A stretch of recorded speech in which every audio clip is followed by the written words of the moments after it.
Welcome to Study Lab. This presentation is about note-taking and listening skills.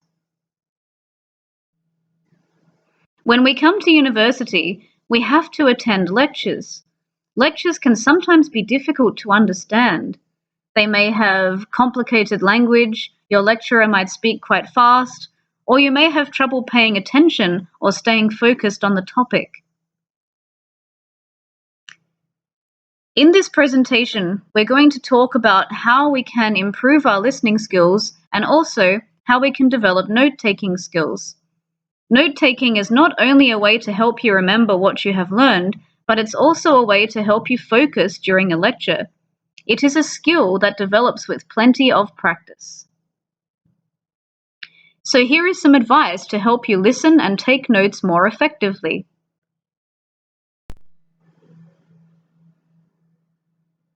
To be successful at university, we need to be active listeners, not passive listeners. Here's what I mean by that. Firstly, an active listener understands that each lecture requires some prior preparation. To prepare before your lecture, the first thing you should do is revise the topic from last week. This will give you a much better idea of what will be talked about this week. You'll be able to see how the two topics link together. You can also check your unit outline and look up the topic for this week. What is the lecture going to be about? Your unit outline should have a list of topics next to each week. In your unit outline, you should also find the suggested readings that you need to read to prepare before your lecture. You could have 2 or 3 different readings. If you read them and make some notes and bring the notes to your lecture, you will give yourself a much bigger boost, a much bigger support in understanding the content you are about to hear. It is also important while you are making notes to pay attention to any terminology or concepts that you don't understand. These will most likely be discussed in the lecture. This also helps you prepare for what you are about to hear. It also gives you somewhere to start from to ask your lecturer some questions. It is also important to print out any lecture notes or slides if they are available and bring them with you to the lecture. Finally, you can think about what you already know about this topic or look up additional information about the topic. All of these things will help you understand the content when you actually attend the lecture. Let's talk about during the lecture. To improve your understanding and increase your engagement during the lecture, my first piece of advice is to be on time. If you are late, you could miss important points, or you could be unclear about the topic. The lecturer will present an overview or an introduction at the beginning of the lecture so that you know what is going to be presented and in what order. If you are late, you will miss this, and it will be more confusing for you. During the lecture, you can listen for any important structural cues. Apart from this introduction, your lecturer should also provide a conclusion in which he summarizes what's been said. This can also help your understanding. Something else you can do is you can listen for signpost language. Signpost language is words like firstly, therefore, similarly, and however. There are lots of these words, and they can really help you follow the lecture. For example, if your lecturer says firstly, you know that they are about to introduce the first point in a sequence of points. If your lecturer says however, you know that they are about to introduce a contrasting or opposite point to something they have already said. If they say therefore, you know that they are about to provide some kind of summarizing or concluding statement. You should also be listening for keywords or terminology. Hopefully, you wrote down some keywords and terminology before you attended the lecture. If you listen for these, you might be able to get some very useful and important definitions. If not, you can always ask your lecturer some questions at the end. You can also look for non-verbal cues, for example, body language, facial expressions, and gestures. For example, your lecturer's voice may change in terms of tone, speed, and intonation. People's voices tend to get louder and slower when something important is being emphasized. Lecturers also tend to repeat important points and summarize them at the end. If something is said a couple of times and it's also on the slide, you know that it's a very important point to pay attention to. Now let's talk about what to do after the lecture to be a good active listener. We want to be able to retain the information after the lecture. We want to remember it. In this case, it is crucial to revise your lecture notes within 24 hours. Another excellent idea is to write a small summary of the lecture in your own words, about 1 paragraph. This shouldn't take you very long, 5 to 10 minutes, and you have a summary of the lecture. You should also attach any handouts you received in class to the lecture notes. Just keep everything together and in one place. When you come to revise for exams, having everything together in one place with each lecture summarized in a paragraph will make everything a lot easier. Imagine at the end of the course when you have to go back over 100 pages of notes. You have maybe 5 pages of notes for every lecture, more even. If you have a small 1-paragraph summary of each lecture in your own words, you only have to look at these paragraphs. That's much easier. Let's talk about effective note-taking. You need to develop your own note-taking system that works for you. Everyone has a different way of taking notes. I'm going to show you some of the different techniques you can use. You can use lists. You can use dot points like I'm doing right now on this slide. You can use numbers if you prefer. You can use different colored pens. Or you can use highlighters. The important thing is to remember that you cannot write everything down, so the focus needs to be on main ideas and important points. Your notes need to be as short as possible, which means you need to abbreviate them.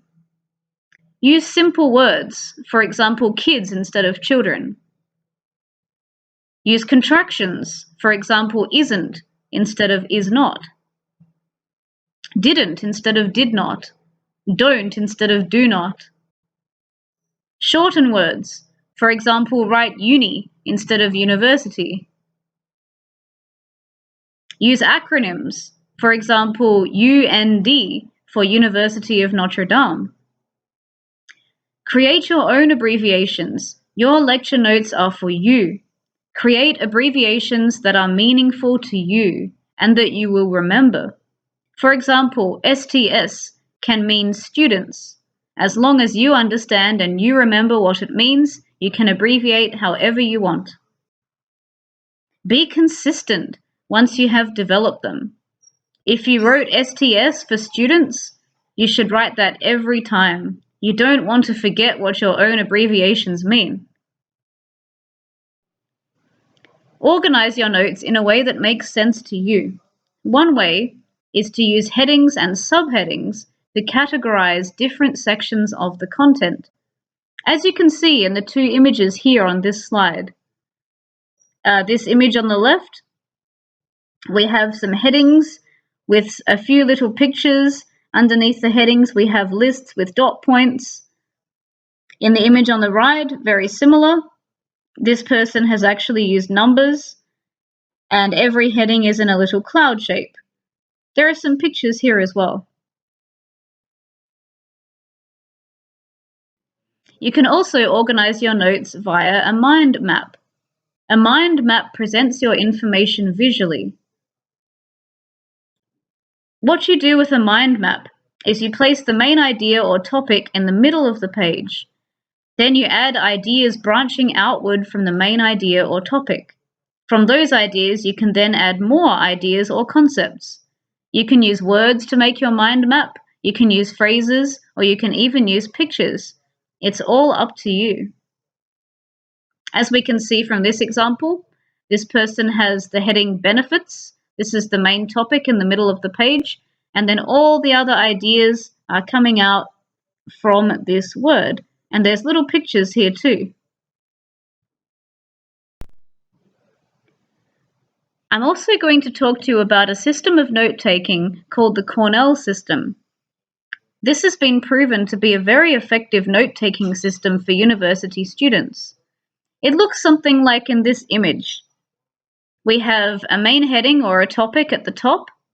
We also have a date and a subject. These two things are very important, so you remember what this information is relevant to. As you can see, the note-taking is divided into two columns. The left column is called our cue column, and the right column is called our note-taking column. Underneath, we have another section, which is called our summary. So I'm just going to go through this in a bit more detail for you, but keep this image in your head as I do.